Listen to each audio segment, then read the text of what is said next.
This is music, and this is A Tale of Redemption.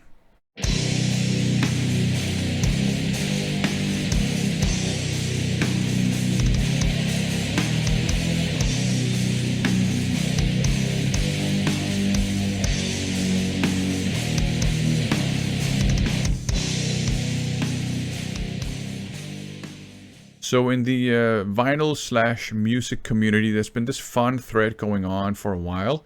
10 terrible albums from your collection.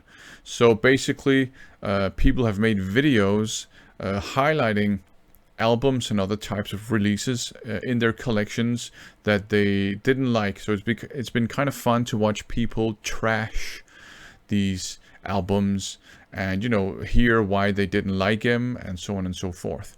And that inspired me to go back and listen to some of the very, very few releases and albums in my collection that I don't like.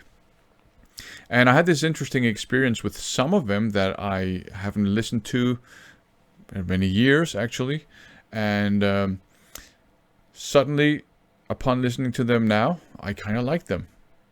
So they were kind of redeemed, as it were. So I figured it would be kind of fun as a follow-up to the 10 terrible albums thread for me to make a video in which I show some albums in my collection that I have sort of changed my mind on, that were bad in my perception, but which I kind of enjoy listening to now. So I have 5 redemption stories, 6 albums, 5 redemption stories, and each story is kind of different in terms of what I didn't like and what the redeeming features were. And of course, ultimately, the person that's redeemed is myself, right? Because I went from hating something to liking it. And I guess that's a kind of redemption too.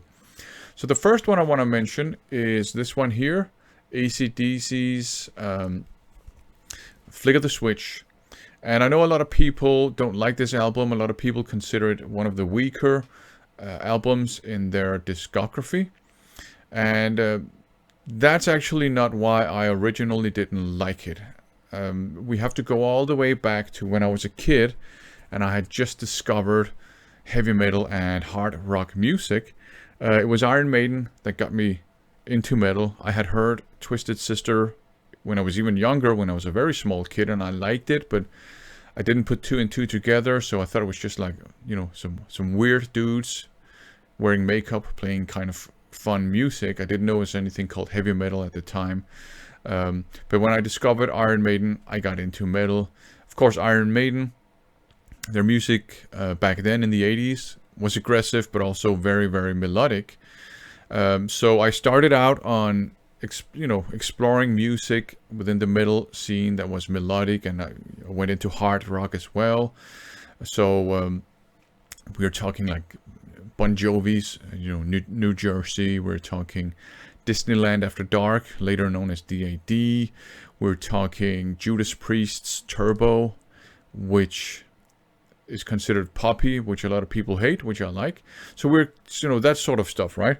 And I had most of the music, actually all of the music I had at the time was on cassette, because that was the medium that children made use of back in the day primarily. And my parents had a tape lying around, this one here, right, Flick of the Switch, AC/DC, and they figured, okay, since our kid likes this kind of music, maybe he would like this tape. So they suggested I give it a listen. And and I did, and the tape hadn't been rewound, so it was sort of just in the middle of a song. So I put it into the cassette player, I pressed play, right in the middle of, crazy Angus Young guitar noise, and Brian Johnson screaming his head off, and that shocked the living shit out of me as a kid. So I thought, this is too much, I can't handle this. Is this even music? What's going on? So that was almost like a failure. I felt like I failed listening to music. So I went to my parents and I said, I think this is too much. This is too crazy. I can't listen to this. So my first experience with AC/DC was not liking this album. And AC/DC one of my favorite bands now. So what happened was, it probably was the following day or 2 days after, I was thinking about it, and I was thinking maybe I should actually rewind the tape and listen to it from the beginning. So I don't remember if I actually went and asked my parents if I could have the tape again, or if I just went into their living room and took the tape. Probably the last thing, right? I took the tape, probably, rewound it, and I played it from the beginning, Rising Power being the first song, and I was like, this is actually pretty good, right? And then you have really cool songs of this one. I love this album now. As soon as I just went back, heard it from the beginning, Rising Power, there you go, right? An instant winner. And you have some really cool songs, in my opinion. Rising Power, This House is on Fire, the title track, which is very groovy, I think. Nervous Shakedown, a great song that's also groovy. Brain Shake is awesome. Guns for Hire, I almost misread it as Guys for Hire, which would, I guess that could happen, but Guns for Hire, I mean, most of the songs, in my opinion, are actually pretty good in this one.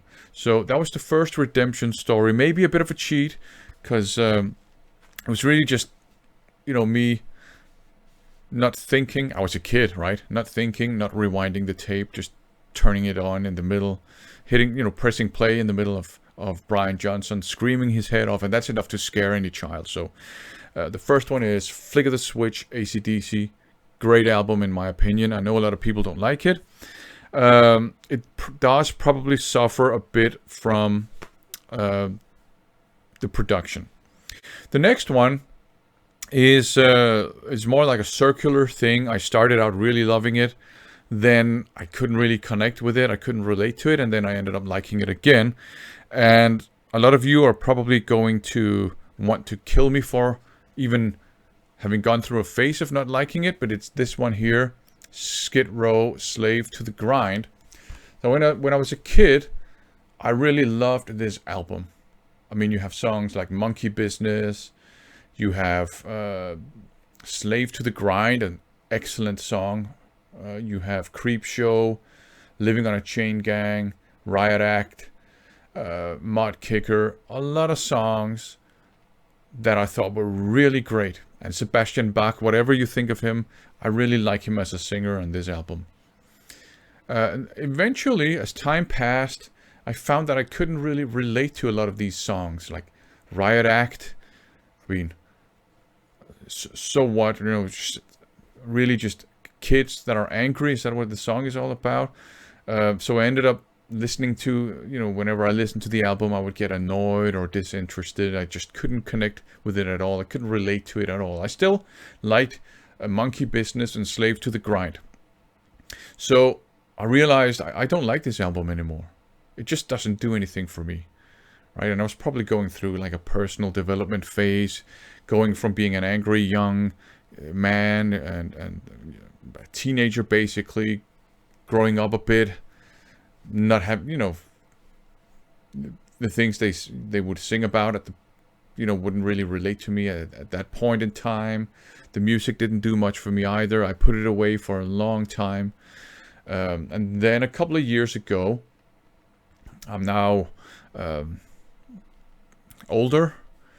I figure, I might just listen to it because I like the two first songs, Monkey Business, Slave to the Grind. I gave it a spin. Now I like it again. Apart from Riot Act, I still think that's a bit of a dumb song, but I liked all the other songs. So this went from, something I liked to something I just wasn't interested in to something I liked again. And it's not like the music on this album had magically changed. It was just, we all change as people. We go through phases. And I probably reached a point when I liked it where maybe, I don't know, maybe it's nostalgia. Maybe I'm turning into an angry old man. I don't know. Or maybe it's just I've mellowed out a bit and just listen to stuff and enjoy whatever I listen to if I enjoy it. So that's Slave to the Grind. another redemption story, slightly different. And the next one is a twofer. So it's a redemption story that features 2 releases. And it's these 2 here. So this one here is Extrema, the positive pressure of injustice. This one here is Torquemada, sevenfold. And the redemption stories here are very similar. Both of these are groove metal bands. This one here is perhaps more in the vein of Prong and a bit of, tribal era. Sepultura, there's a bit of that on it. And maybe an industrial approach, although there's not that much like synths and computer stuff on it, but groove metal. This one here is also groove metal. This is more in, Pantera inspired. And I picked these up in the same shop, probably not at the same time, but in the same shop, maybe with a year between them or whatever. They were in the bargain bin, really low price. So I just picked them up, and I think this one here was the first one I picked up. So I gave it a spin, and I thought, gee, this is boring. Hardly any guitar solo. It's all just like 1 or 2 chord, generic groove metal riffs. The vocals very flat and monotonous. This is just boring groove metal, I thought to myself. And this one here, I gave it a spin, and I thought, well, that's just a Pantera ripoff. So I lost interest in these immediately. And these are the 2 albums I decided to give a spin, inspired by the 10 Terrible Albums thread. And I realized when I gave him that spin, I kind of enjoy listening to them. I mean, for different reasons. This one here, the Pantera ripoff, I mean, they're very inspired by Pantera. This one came out in 96, right? So they were very inspired by Far Beyond Driven, right? The guitar even sounds a bit like, I mean, the sound, the tone of the guitar even sounds a bit like Dimebag Darrell's guitar. But I mean, who am I to complain about that? Because I ended up buying this at some point in my life, right? So I shouldn't really complain about people taking a bit of inspiration from Dimebag Darrell. But I thought this is actually pretty cool. Obviously, very inspired by Pantera. The guitar tone sounds like Pantera. The vocals, very, very inspired by Phil Anselmo. But I kind of enjoyed listening to it. I mean, groove metal. They did a pretty good job here. And there are some songs that sort of go beyond that. The opening song, This Toy, is almost like a crossover, hardcore inspired sort of thrash metal thing. There's a song called Grey, which is also kind of like more up-tempo thrashy, and another song called To Hell, which is sort of kind of different from Pantera. So yeah, very inspired by Pantera, but I still enjoyed listening to it now for some reason. Actually quite a lot now. I think back and I'm like, I can't even understand why I didn't like this one back then. So yeah, redemption. At the end of the day, I was redeemed. This one, so this one is, as I said, more in the vein of Prong, with a strong influence from Pantera, not Pantera, from tribal era Sepultura as well. Maybe more in the vocals. I mean, there are a lot of one to 2 chord, sort of like more percussively oriented riffs on this album. But it actually kind of sounds pretty cool, and they do some things that are different. There are some songs that are different. The last, actually 3 songs, Beyond the Wall of Many Hands, Dance of the Scars, Come the Morning, are actually kind of different. They sort of do some innovative stuff in those songs. The problem I had with this one back in the day, and this is a problem I still have, but I found a way to solve it. So that's the thing, is apart from the last 3 songs, it's very, very samey, right? There are very few guitar solos. I think there are 2 or 3 guitar solos, so it's very riff based, and it's this, you know, stereotypical groove metal, maybe even pre-nu metal sort of riffage, like 1 or 2 chords. But they actually, one thing they do is they put a lot of different parts together. Some of the strong song structures are still quite, you know, conservative, you know, verse, chorus, bridge, verse, chorus. Others are a bit more innovative. The solution I found was just listen to a couple of songs at the time, because the individual songs are actually not bad, right?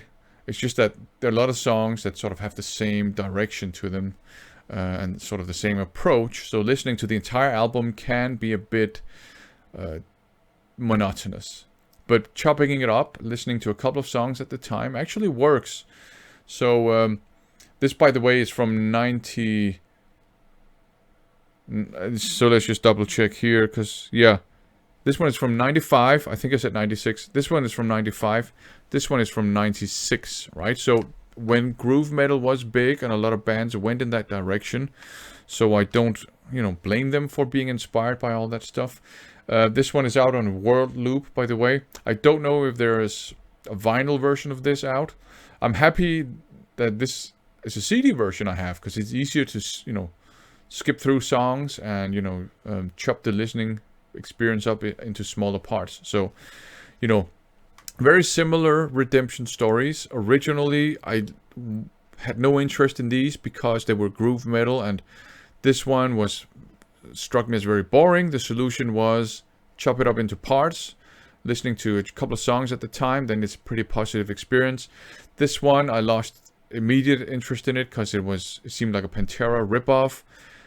But listening to it now, they are very inspired by Pantera, but they do other things in some of the songs as well. And when they do kind of mimic Pantera, they do a pretty good job of it. Some might even argue that this is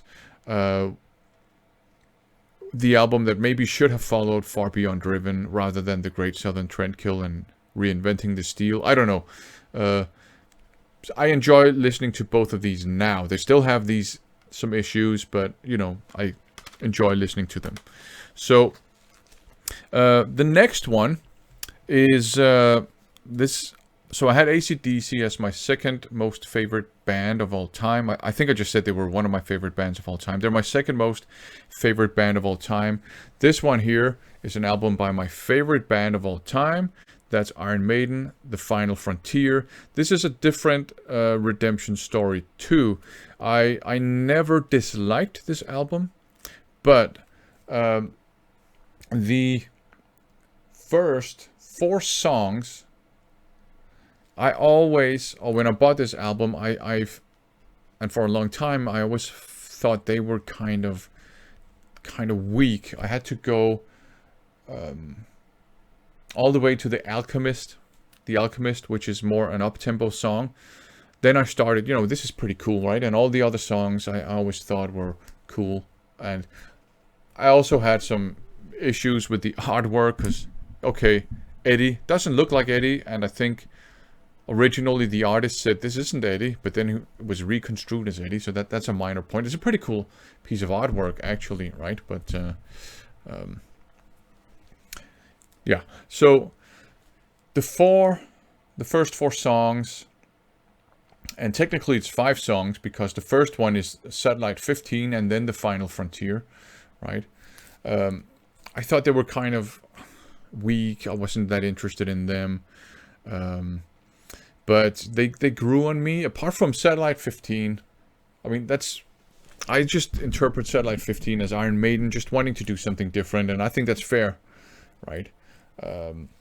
So a lot of people say, why is it there? It shouldn't be on the album. I get it. Iron Maiden want to do something different. That's fine. I wish, though, that it had been a separate track from The Final Frontier. Now, The Final Frontier, the first time I heard it, we have this expression in Danish, røvballerock, which means butt cheek rock. So I guess it's kind of like boomer rock, right? Like old man rock.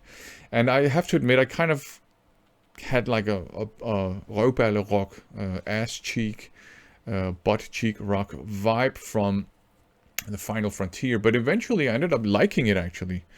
And what I ended up really liking about it would be the exact same things that I originally thought were kind of like, you know, boomer rock. So sort of the main riff, which I really like. Maybe it's because I'm getting older. Maybe it just grew on me and I started appreciating it. That's probably it, right? And the vocal lines, I ended up actually appreciating them as well. So now I actually quite like the Final Frontier. Same thing with El Dorado. I actually had a very similar first impression, and now a very similar 10th impression, whatever. Really like that song now.